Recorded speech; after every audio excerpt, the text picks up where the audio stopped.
शाश्वत प्रजातंत्र का प्रतीक है राम।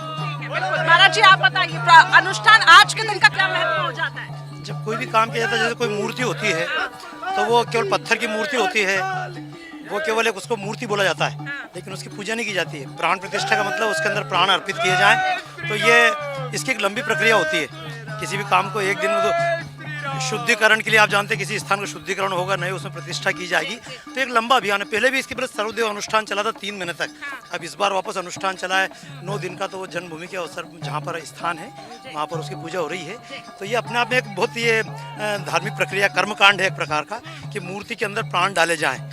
तो जैसे कि आपने देखा, अच्छा, मूर्ति के अंदर प्राण डाले जाएं और जय श्री राम की जो गूंज है वो हर तरफ सुन पा रही हूं। लेकिन एक छोटा सा सवाल, प्रधानमंत्री भी देखिए जिस तरीके से ब्रह्म मुहूर्त पर जिस तरीके से वो उठते हैं और इसके साथ ही तमाम अनुष्ठानों को भी पालन करें, इसका क्या महत्व हो जाता है? मैंने बताया ना, जब आप प्रधानमंत्री बोलते हैं, मैं प्रधानमंत्री नहीं मानता हूँ। मैं मानता हूँ राम के अवतार जब हुए थे तो तुलसीदास जी से पूछा गया रामायण पूरी हो गई? उन्होंने कहा नहीं, नाना भांति राम अवतारा, रामायण सत कोटि अपरा।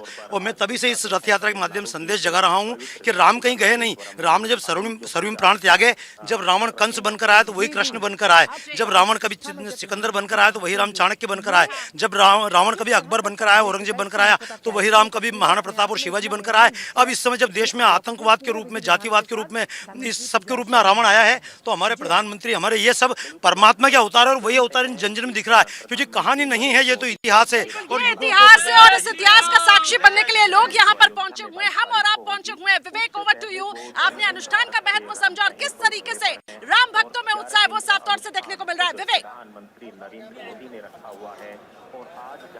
देखिए यहाँ पर अयोध्या